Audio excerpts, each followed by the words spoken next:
There comes a defining moment in your life when destiny will not respond to your excuses, your fears, or your delays. It will respond to your decision. Heaven is not moved by hesitation. It is moved by declaration. And the difference between those who watch history and those who make it is one bold sentence. I'm the one. Too many people are waiting for perfect conditions. They are waiting for more money, more education, more confidence, more support. But destiny does not wait for comfort. Destiny waits for courage. The power of God is not activated by your convenience. It is activated by your commitment. When God looks across a generation, He is not searching for the most impressive resume.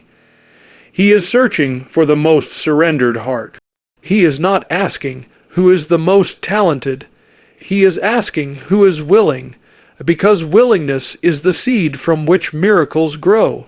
You see, decision is the doorway to destiny. Nothing changes until you decide. Not wish, not hope, decide. The prodigal son's life shifted not when he felt sorry, but when he said, I will arise.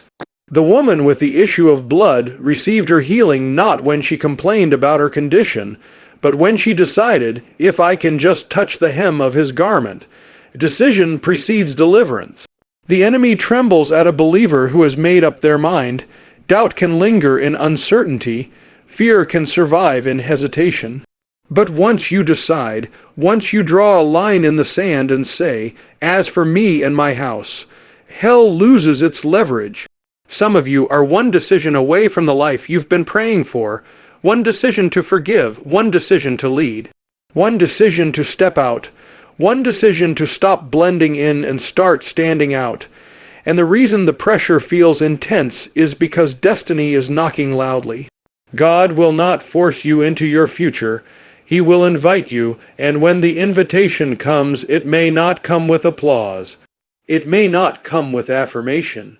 It may come wrapped in responsibility.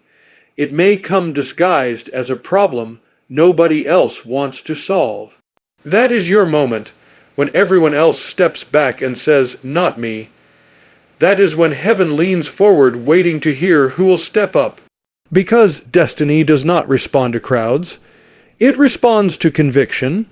It responds to the individual who says, if no one else will stand, I will. If no one else will pray, I will. If no one else will believe, I will. And when you make that decision, something shifts in the spirit realm. Doors begin to open. Strength you didn't know you had begins to rise. Favor begins to find you, not because you were the strongest, but because you were the boldest. Your destiny has been waiting on your decision. Not your perfection, not your popularity, your decision. The day you stop asking who will do it and start declaring, I'm the one, is the day heaven begins to move on your behalf. You keep telling yourself, I'm not ready, I'm not qualified, I don't have what it takes. But let me tell you something in the boldest way possible. God has never required your qualification before He released your calling. He requires your willingness. If qualification were the standard, shepherd boys would never become kings. Fishermen would never become apostles. Ordinary men and women would never shake nations. The pattern of heaven has never been to search for perfection. It has always been to search for surrender. We live in a world that worships credentials, degrees, titles, platforms, applause. But heaven does not measure you by your resume. Heaven measures you by your response. When God asks, who will go? He is not looking for the one with the longest list of achievements. He is looking for the one who says, here am I.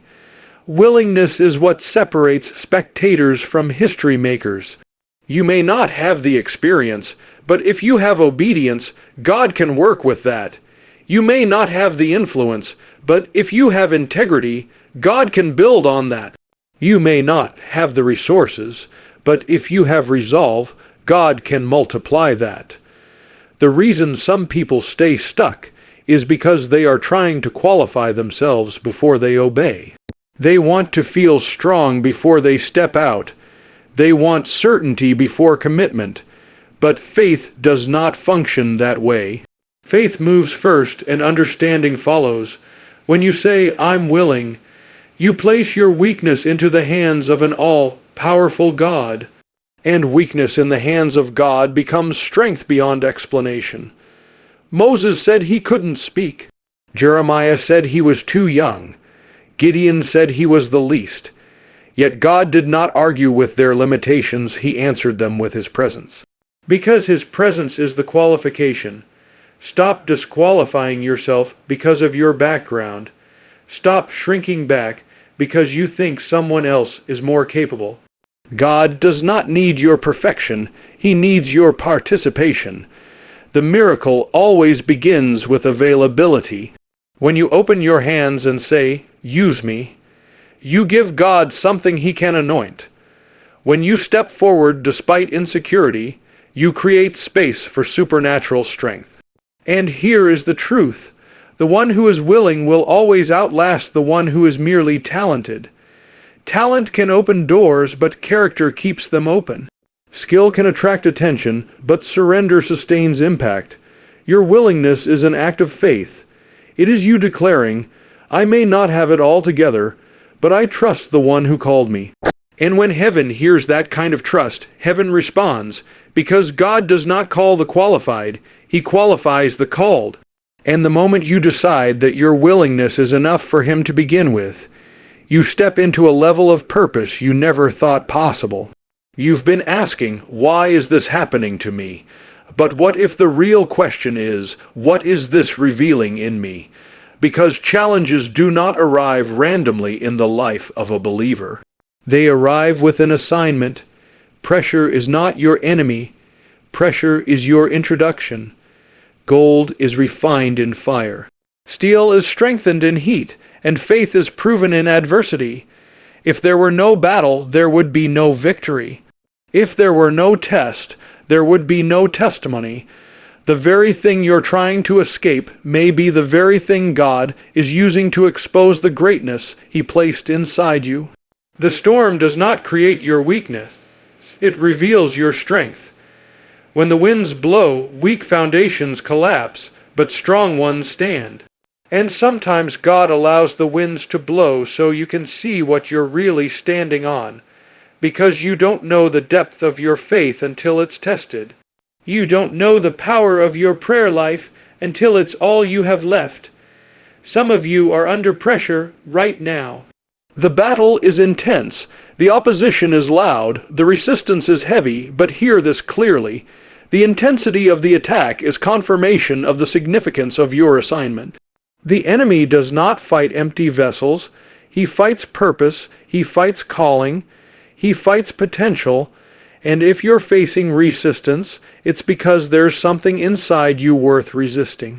David didn't discover he was a giant killer until he faced Goliath. He could have stayed in the pasture, comfortable and unnoticed. But it was the challenge that revealed the champion. It was the confrontation that uncovered the calling. Your Goliath is not there to destroy you. It's there to introduce you to yourself. Every setback is a setup for revelation. Every obstacle is an opportunity to see what God has deposited in you. When the pressure rises, something inside you rises with it. Courage you didn't know you had, strength you didn't know existed, faith you didn't know was that deep. And here's the truth. If God allowed the challenge, he has already equipped you to overcome it. He would not bring you to a battle you were not anointed to win. Stop interpreting your struggle as abandonment. It is preparation. Stop seeing your trial as punishment. It is positioning. You are being shaped, strengthened, sharpened, because destiny is not revealed in comfort. It is revealed in conflict, and when you come through this storm, and you will come through, you won't just have survival. You'll have revelation. You'll know who you are. You'll know what you carry. You'll know what you're capable of with God on your side. The challenge you're facing is not interrupting your purpose. It is uncovering it. There is power in what you say when fear is standing in front of you. There is authority released when your mouth declares what your mind is still trying to understand. Because faith was never meant to be silent. Faith speaks. Fear will always have a voice. It will whisper, "You're not ready. You're not strong enough. You're going to fail." Fear is loud in the midnight hour. It grows in the silence of hesitation. It feeds on the words you refuse to speak. But faith has a voice too. And when faith rises, it does not whisper. It declares. You cannot think your way into victory. You must speak your way into it. Life and death are in the power of the tongue. Your words frame your future. What you declare in moments of pressure determines what you experience in seasons of promise. When David stood before Goliath, he didn't just carry a sling. He carried a declaration. Before he ever released the stone, he released his faith. He said what was going to happen before it happened. That is bold faith. That is confidence rooted not in self, but in God. Some of you are losing battles because you are agreeing with the wrong voice. You are repeating what fear is saying instead of proclaiming what faith is saying. You are rehearsing your limitations instead of declaring His promises. Bold declaration shifts the atmosphere. When you say, "I'm the one," you are not boasting in your ability. You are standing on God's authority. You are announcing to every doubt, every insecurity, every obstacle, that you refuse to back down. You are aligning your words with heaven's will. Faith is not passive. It does not sit quietly hoping things improve. It stands up in the middle of chaos and says, God is still in control. It looks at impossibility and says, with God, all things are possible. It looks at weakness and says, His strength is made perfect here. And here's what you must understand. The enemy attacks your confidence because he fears your confession. He knows that once you start speaking with boldness, chains begin to break. Doors begin to open. Mountains begin to move. You may not feel fearless. Courage is not the absence of fear. It is the decision to speak faith in spite of it. Your voice becomes a weapon when it agrees with God. So when fear says, "Not you," you answer back, "Why not me?" When doubt says, "You can't," you respond, "I can do all things through Christ." When the situation says, "It's over," you declare, "It's just beginning." A bold faith does not wait for evidence. It creates it. It speaks before it sees. It declares before it receives.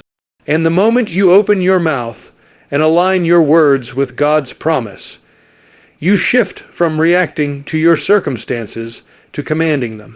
Before there is ever a public platform, there is a private altar. Before there is ever applause, there is obedience when no one is watching. The world celebrates what it can see, but God anoints what is done in secret. Leadership does not begin in front of people. It begins on your knees. The person who says, "I'm the one," in public must first say, "Search me," in private. Because if you cannot stand alone with God, you will never stand strong before men. Private commitment is the foundation of public impact. We live in a culture that wants instant visibility, instant influence, instant recognition, but God develops leaders in hidden places. David was anointed king, but he went back to the pasture. He learned to fight lions and bears before he ever faced Goliath. The private victories prepared him for the public battle. What you do in the dark determines how you stand in the light. If your prayer life is weak, your leadership will be weak. If your character is unstable in private, it will collapse under pressure in public. Because the spotlight does not create character, it reveals it. Some people want the crown without the cross. They want authority without accountability. They want influence without intimacy with God. But heaven's order has never changed. Surrender comes before significance. When you commit yourself in private, when you choose integrity over compromise, discipline over distraction, prayer over popularity, you are building something the storm cannot destroy. You are strengthening roots that will hold when the winds of criticism and opposition begin to blow. And understand this clearly: the battles you win in private are the victories the public will one day see. The tears you cry in prayer, the scriptures you stand on when no one else knows you're struggling, the quiet obedience when it would be easier to walk away. That is where leaders are formed, because leadership is not about position. It is about responsibility. It is not about being seen. It is about being faithful. When you say, "I'm the one," heaven tests that statement in private before it displays it in public. Can you be trusted when no one is clapping? Can you remain faithful when no one is affirming? Can you stand firm when it feels like you're standing alone? Private commitment builds unshakable confidence. When you know you've met with God, you don't fear the opinions of men. When you know your calling was forged in prayer, you are not intimidated by opposition. When you know your strength comes from Him, you do not crumble under pressure. Public impact is simply the overflow of private devotion. And when your foundation is built in secret surrender, no storm can uproot what God has planted. History never changes because a crowd agrees. It changes because one person decides, one person who refuses to bow, one person who refuses to blend in, one person who says, "If no one else will stand, I will." Crowds are comfortable. Crowds are safe. In a crowd, responsibility is diluted. In a crowd, you can hide behind the noise. But destiny does not call crowds. It calls individuals. When darkness covers the land, it only takes one light to pierce it. When compromise becomes common, it only takes one conviction to confront it. Every great move of God began with someone who stepped forward while others stepped back. Noah built an ark when no one else believed rain was coming. Abraham left everything familiar because he heard a promise. Elijah stood on Mount Carmel when an entire nation had turned away. They were not backed by popular opinion, they were backed by divine conviction, and that is what changes history. There will always be reasons to stay seated. There will always be voices saying, "This is not your fight. This is not your responsibility. Someone else will handle it." But the person who alters the course of a family, a community, a generation, is the one who refuses to pass the burden to someone else. You may feel outnumbered. You may feel overlooked. You may feel like your voice is small compared to the noise around you. But never underestimate what God can do through one surrendered life. One decision to pray can shift an atmosphere. One act of obedience can open a door. One stand for righteousness can awaken a generation. The enemy wants you to believe that your action doesn't matter, that your stand won't make a difference, that your voice won't be heard. But heaven specializes in using one person to spark a chain reaction of transformation. When you step forward and say, "I'm the one," you create a ripple that extends far beyond what you can see. Your courage gives others permission to be courageous. Your faith ignites faith in someone else. Your stand becomes a signal that compromise is not the only option. History bends in the direction of bold obedience. And when you choose to rise, when you choose to take responsibility, when you choose to act instead of observe, you move from being a witness of change to being a catalyst of it. Because the future is not waiting on a majority. It is waiting on a willing heart that refuses to stay silent and refuses to stay seated. So now the question is no longer whether God is looking for someone. The question is whether that someone is you. You have heard the call. You have felt the stirring. You have sensed the weight of responsibility pressing against your spirit. That is not coincidence. That is confirmation. Heaven does not awaken a heart it does not intend to use. This is your moment to decide, not tomorrow, not when it's easier, not when you feel more prepared. Right now, you can walk out the same way you came in, blending into the background, waiting for someone else to rise. Or you can step into the purpose that has been pursuing you and declare with bold conviction, I'm the one who will pray when others doubt, the one who will stand when others bow, the one who will believe when others quit, the one who will lead with integrity, speak with faith, and live with courage. Because destiny is not an accident, it is a response. And when your willingness meets God's power, there is no force on earth that can stop what He has ordained. Generations are changed when one person says yes. Families are restored when one person breaks the cycle. Communities are transformed when one person refuses to compromise. Why not you? Why not now? Let fear hear your faith. Let doubt hear your declaration. Let heaven hear your answer. Stand up in your spirit. Rise in your conviction. And let this be the day you stop waiting and start walking in the calling that has had your name on it all along. Say it until you believe it. Say it until the atmosphere shifts. Say it until every insecurity is silenced. I'm the one.